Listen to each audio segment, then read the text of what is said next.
നൽകുന്നത് പോലെ സാവധാനം ഹൃദയത്തിലേക്ക് ഏറ്റെടുക്കാം. ദൈവത്തിലേക്കുള്ള പ്രണയപാത.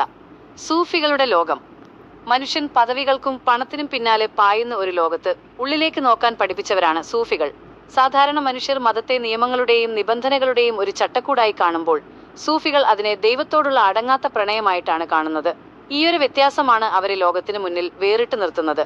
നിശബ്ദതയിലെ സംഗീതമാളുകൾ സാധാരണയായി സൂഫികളെ കാണുന്നത് വെളുത്ത വസ്ത്രമണിഞ്ഞ് ഒരു പ്രത്യേക താളത്തിൽ കറങ്ങി സൂഫി വേർലിംഗ് പ്രാർത്ഥിക്കുന്നവരായിട്ടാണ്. എന്നാൽ ഈ കറക്കം വെറുമൊരു നൃത്തമല്ല. പ്രപഞ്ചത്തിലെ ഓരോ അണുവും സൂര്യന് ചുറ്റും കറങ്ങിക്കൊണ്ടിരിക്കുന്നു എന്ന സത്യത്തെ തങ്ങളുടെ ശരീരത്തിലേക്ക് പകർത്തുകയാണവർ. ലോകം മുഴുവൻ ബഹളമയമാകുമ്പോൾ സൂഫികൾ സ്വന്തം മനസ്സിനുള്ളിലെ നിശബ്ദതയിൽ ദൈവത്തിന്റെ സംഗീതം കേൾക്കുന്നു. അഹങ്കാരമെന്ന വസ്ത്രം അഴിച്ചുവെച്ച് താൻ ഒന്നുമല്ലെന്നും എല്ലാം അവനാണെന്നുമുള്ള തിരിച്ചറിവിലേക്ക് അവർ നടന്നു കയറുന്നു. മതത്തിനപ്പുറത്തെ സ്നേഹം. മതത്തെ പലരും വിഭാഗീയതയായി കാണുമ്പോൾ സൂഫികൾ അതിനെ ഏകത്വമായിട്ടാണ്, യൂണിറ്റി കാണുന്നത്.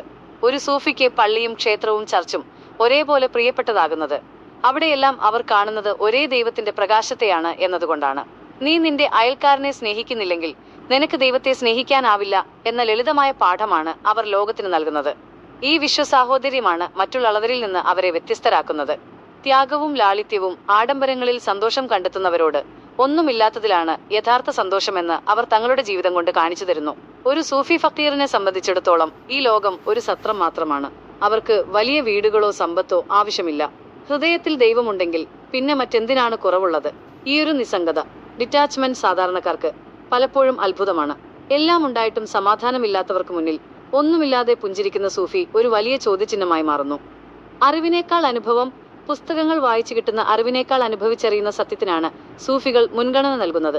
റൂമിയെയും ഹാഫിസിനെയും പോലുള്ള മഹത്തുക്കൾ കവിതകളിലൂടെ പറഞ്ഞത് അറിവിനെക്കുറിച്ചല്ല, മറിച്ച് അനുഭവങ്ങളെക്കുറിച്ചാണ്. ദൈവത്തെ ഒരു യജമാനനായിട്ടല്ല, മറിച്ച് പ്രിയപ്പെട്ടവനായി, ബിലവ്ഡ്, അവർ കണ്ടു.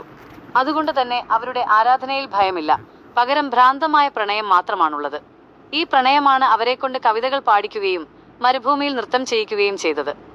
സമാധാനത്തിന്റെ വഴി. യുദ്ധങ്ങളും തർക്കങ്ങളും നിറഞ്ഞ ചരിത്രത്തിൽ സമാധാനത്തിന്റെ തണൽ വിരിക്കാനാണ് സൂഫികൾ ശ്രമിച്ചത്. അവർ ആയുധമെടുത്തത് തങ്ങളുടെ തന്നെ ഉള്ളിലെ തിന്മകളോടും അഹങ്കാരത്തോടുമാണ്. ഈ ആത്മീയ സമരം, ഗ്രേറ്റർ ജിഹാദ്, അവരെ കൂടുതൽ കരുണയുള്ളവരാക്കി. ശത്രുവിനെ പോലും സ്നേഹം കൊണ്ട് കീഴടക്കാൻ കഴിയുമെന്ന് അവർ തെളിയിച്ചു. ചുരുക്കത്തിൽ, ലോകം പുറമെയുള്ള കാഴ്ചകളിൽ ശ്രദ്ധിക്കുമ്പോൾ സൂഫികൾ ഉള്ളിലെ വെളിച്ചത്തെ തിരയുന്നു. നിയമങ്ങൾക്കപ്പുറം ഹൃദയത്തിന്റെ ഭാഷ സംസാരിക്കുന്നു. മതം എന്നത് ഭയപ്പെടാനുള്ള ഒന്നല്ല, മറിച്ച് സ്നേഹിച്ചു തീർക്കാനുള്ള ഒന്നാണെന്ന് അവർ നമ്മെ ഓർമ്മിപ്പിക്കുന്നു. ഇന്നും ആളുകൾ സൂഫി സംഗീതത്തിലേക്കും കവിതകളിലേക്കും ആകർഷിക്കപ്പെടുന്നത് ഈ തിരക്ക് പിടിച്ച ലോകത്ത് നഷ്ടപ്പെട്ടു പോയ ആ ശാന്തിയും സ്നേഹവും അവിടെ അനുഭവിക്കാൻ കഴിയുന്നത് കൊണ്ടാണ്. സൂഫികളുടെ ദർശനങ്ങളെക്കുറിച്ചോ അല്ലെങ്കിൽ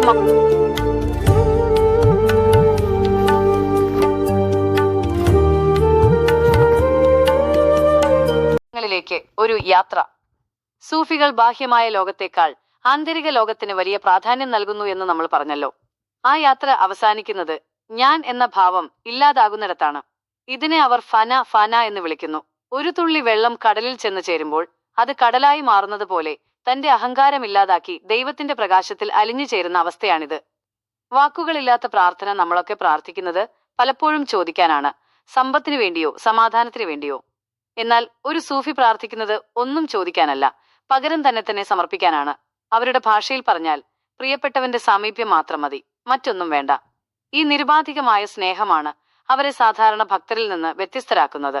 അവരുടെ മൗനത്തിൽ പോലും 1000 വാല്യം പുസ്തകങ്ങളെക്കാൾ വലിയ അറിവുണ്ടെന്ന് ആളുകൾ വിശ്വസിക്കുന്നു. കവിതയും പ്രണയവും. സൂഫി വഴികളിൽ കലയും ആത്മീയതയും ഒന്നിച്ചു ചേരുന്നു. ജലാലുദ്ദീൻ റൂമി തന്റെ പ്രിയ സുഹൃത്തായ ഷംസ് തബ്രീസിയെ തിരഞ്ഞുള്ള യാത്രയിലാണ് ലോകം കണ്ട ഏറ്റവും മനോഹരമായ പ്രണയ കവിതകൾ രചിച്ചത്. ആ കവിതകളിൽ ദൈവത്തെ അവർ വിളിക്കുന്നത് ദോസ്ത്, സുഹൃത്ത് എന്നാണ്. ആ കൗതുകകരമായ സൗഹൃദം അവരെ പ്രപഞ്ചത്തിലെ സകല ജീവജാലങ്ങളോടും കരുണയുള്ളവരാക്കി മാറ്റി.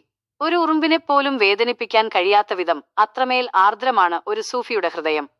സേവനത്തിന്റെ പാത. സൂഫികൾ കാട്ടിൽ പോയി തപസ് ചെയ്യുന്നവരല്ല, മറിച്ച് ജനങ്ങൾക്കിടയിൽ ജീവിച്ച് അവരെ സ്നേഹിക്കാൻ പഠിപ്പിക്കുന്നവരാണ്. വിശക്കുന്നവന് ഭക്ഷണം നൽകുന്നതും വേദനിക്കുന്നവനെ ആശ്വസിപ്പിക്കുന്നതും വലിയ ആരാധനയായി അവർ കാണുന്നു. അവരുടെ ഖാൻഗാഹുകൾ, സൂഫി മഠങ്ങൾ എപ്പോഴും ദരിദ്രർക്കും ആലംബഹീനർക്കും തുറന്നിട്ടിരുന്നു. ജാതിയോ മതമോ നോക്കാതെ എല്ലാവർക്കും അവിടെ ഒരേ പാത്രത്തിൽ നിന്ന് ഭക്ഷണം കഴിക്കാമായിരുന്നു. ഈ സമത്വബോധമാണ് ലോകമെമ്പാടുമുള്ള ആളുകളെ ഇന്നും സൂഫി കേന്ദ്രങ്ങളിലേക്ക് ആകർഷിക്കുന്നത്. അവസാനിക്കാത്ത തിരച്ചിൽ. ഈ കഥ ഇവിടെ അവസാനിക്കുന്നില്ല. സൂഫിസം എന്നത് ഒരു ലക്ഷ്യസ്ഥാനമല്ല, മറിച്ച് മരണം വരെ നീളുന്ന ഒരു യാത്രയാണ്. തന്റെ ഉള്ളിലെ വെളിച്ചം മറ്റുള്ളവരിലേക്ക് പകർന്നു നൽകുക എന്ന ദൗത്യമാണത്.